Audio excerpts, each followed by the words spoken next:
तो ये practical paper है किसी बच्चे का, वही सॉल्व करा रहा हूँ। क्वेश्चन नंबर 1 है हमारे पास, डेट इक्विटी रेशियो 3:1 गिवन है और कहता है what will be the impact on the following transaction loan taken from bank.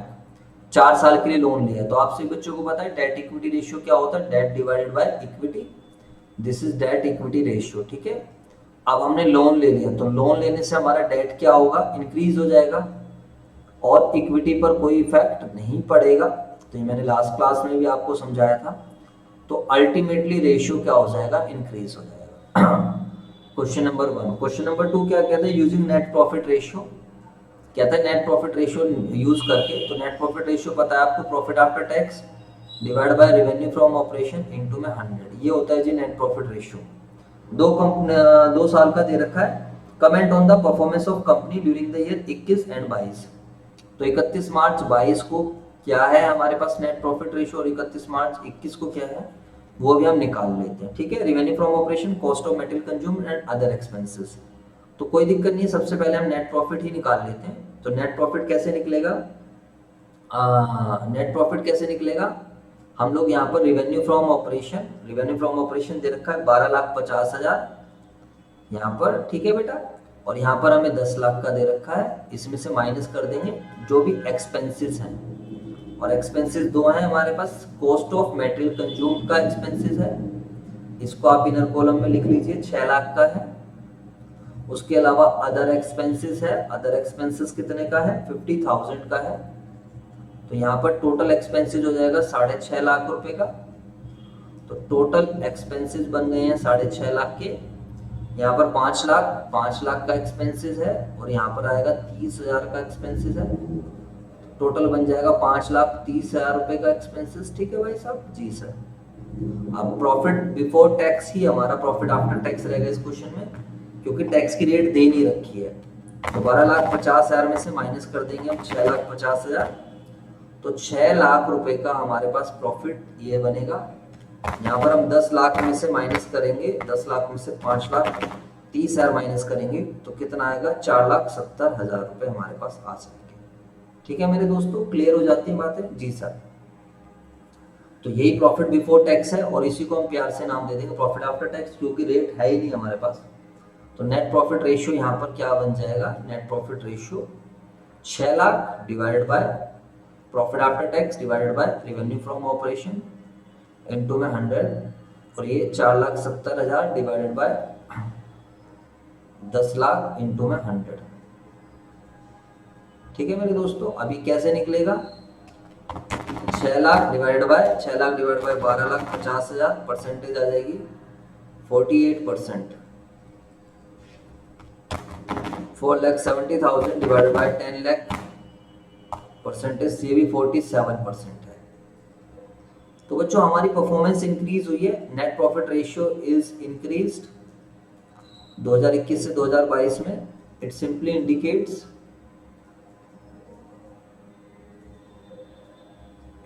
Indicates we are earning extra profits as compared to previous year, यानी कि दैट इज अवर परफॉर्मेंस, हमारी sale के अंदर profit ज्यादा होने लग गया। Our performance is increase by reducing cost, क्योंकि हमने अपनी कॉस्ट को क्या करा है, रिड्यूस करा है। भाई प्रॉफिट रेशियो हमारा बढ़ने का मतलब क्या होता है, प्रॉफिट रेशियो तभी बढ़ पाएगा जब हमारी कॉस्ट क्या है, कम हुई है। ठीक है, ओके भाई। हाँ जी, क्वेश्चन नंबर 2 हो गया हमारा। क्वेश्चन नंबर 3 करते हैं। क्या कहता है क्वेश्चन नंबर 3 हमारे पास, सिंपली कहता है from the following information of the companies producing the same product find out the which company is more efficient. तो कोई दिक्कत नहीं है, यहाँ पर आपको 3 कंपनी दे रखी है, company R, company S, company T, और रेवेन्यू फ्रॉम ऑपरेशन दे रखा है और एवरेज स्टॉक दे रखा है। क्या दे रखा है, एवरेज स्टॉक। अब कह रहा है कि भाई कौन सी जो कंपनी है वो बनेगी, मोर एफिशिएंट है। तो एफिशिएंसी देखने के तो आप आईटीआर निकाल सकते हो। What is ITR? Cost of goods sold divided by average stock. अगर आपको सीओजीएस ना पता हो तो आप रेवेन्यू फ्रॉम ऑपरेशन भी ले सकते हो, लेकिन अगर आपको सीओजीएस नहीं निकल सकता है तो ऐसा ही इन तीनों कंपनीज में हो रहा है। ना तो कंपनी आर में आपको ये पता चल रहा है सीओजीएस का, ना कंपनी एस में पता चल रहा है, ना कंपनी टी में। ठीक है मेरे दोस्तों, तो सबका आईटीआर निकाल लेते हैं। आईटीआर होता है इन्वेंटरी टर्नओवर रेशियो। तो कंपनी आर का कॉस्ट ऑफ गुड्स सोल्ड नहीं है, रेवेन्यू फ्रॉम ऑपरेशन है 18 लाख, डिवाइड बाय क्या? Divided by average stock 6 lakh. तो इसका मतलब है ये कंपनी 3 टाइम्स अपने स्टॉक को, 6 लाख के स्टॉक को सेल में कन्वर्ट करती है। देखते हैं अगली कंपनी का क्या है। ये वाली कंपनी 30 लाख रुपए की सेल करती है और इसके pass on an average 6 lakh रुपए का स्टॉक पड़ा है। तो स्टॉक सबका 6 लाख इसका ही है। तो ये कंपनी 5 बार 6 लाख की स्टॉक को किस में कन्वर्ट कर रही है? सेल में। ठीक है बच्चों, बताओ जी सर, कोई दिक्कत नहीं है। आगे चलते हैं। इसके बाद अगर हम डिस्कशन करते हैं कंपनी टी की बात करते हैं तो 7.5 लाख का इसका एवरेज स्टॉक है, एवरेज इन्वेंटरीज का नाम बोलते हैं इसको। और इसकी जो सेल है वो 30 लाख की। ये मैंने ऊपर कलर लिया, यहाँ पर 30 लाख आएगा डिवाइड बाय 7.5 लाख आएगा, तो ये आएगा 4 टाइम्स। ये क्या आएगा? 4 टाइम्स। ठीक है, तो जब हम आईटीआर के बेसिस पर जब हम कैलकुलेशन करते हैं तो ऐसा कहते हैं कि जिस कंपनी का आईटीआर ज्यादा होता है उस कंपनी की परफॉर्मेंस बढ़िया है, वो कंपनी ज्यादा बार अपनी सेल क्या कर रही है? जनरेट कर पा रही है। समझ में आया नहीं है? बाकी आप देखो तो सेल इसने जो है 6-6 लाख की 5 सेल जनरेट करी है एक तरीके से। 6-6 लाख ऑन एन एवरेज इस कंपनी के पास स्टॉक पड़ा था 6 लाख का, इसने 5 बार अपने 6 लाख के स्टॉक को कन्वर्ट करा, तो इसका मैनेजमेंट ज्यादा एफिशिएंट है। इसने 7.5 लाख की सेल को जनरेट किया, इसने सेल जनरेट तो करी बट इतनी ज्यादा सेल जनरेट नहीं, 4 बार सेल जनरेट हुई है। तो अगर रुपीस की टर्म्स में देखोगे तो ठीक है, बट एफिशिएंसी की टर्म्स में देखोगे तो ज्यादा एफिशिएंट कौन सी कंपनी है? ध्यान रखना कंपनी एस, क्योंकि कंपनी एस बार बार अपने स्टॉक को क्या कर पा रही है? सेल में कन्वर्ट कर पा रही है। ठीक है बच्चों, मोर एफिशिएंट। तो ये हमारे पास क्वेश्चन हो जाता है, क्वेश्चन नंबर हमारे पास हो जाता है 3। इसके बाद हम आगे चलते हैं, क्वेश्चन नंबर 4 है। क्वेश्चन नंबर 4 क्या कहता है हमारे पास? ठीक है बच्चों, क्वेश्चन नंबर 4, इसको मैं रीनेम कर देता हूं बाय संजय सर। ठीक है जी सर। क्वेश्चन नंबर 4 कहता है from the following information calculate the cash flow from financing activity. तो बच्चों वाली चीज है, cash flow from financing activity निकालना है। हमारे पास डिबेंचर 20 से 21 है। देखो यहाँ पर डेटा ऐसे गिवन है 31 मार्च 20 और 31 मार्च 21। तो आपको ऐसे देखना है 20 से 21 3 लाख से 3.5 लाख के हो गए। तो आप यहाँ पर लिख दोगे proceeds from issue of debenture. आपने डिबेंचर इशू करे 3 से 3.5 लाख के हो गए हैं, तो 50,000 रुपए आए हैं, तो ये फाइनेंसिंग एक्टिविटी बन जाएगी। बात करते हैं इंटरेस्ट, तो इंटरेस्ट ऑन डिबेंचर हम यहाँ पर कर लेंगे। अब ये देखना है, हम मान रहे हैं एज्यूम, क्या मान रहे हैं? Assume debentures are issued, assume debenture are issued in the beginning of year, in the beginning of April 20 के स्टार्टिंग में इन्होंने डिबेंचर्स को इशू कर दिया। ठीक है मेरे दोस्तों, तो ये 3.5 लाख रुपए के स्टार्टिंग में ही हो गए। तो 3.5 लाख के और ये 9% डिबेंचर है, तो 3.5 लाख का 3.5 लाख पे निकलेगा, क्योंकि हमने माना है कि डिबेंचर जो है 3.5 लाख के स्टार्टिंग में ही हो गए। तो 3.5 लाख का मेरे दोस्तों 9% आएगा 31,500।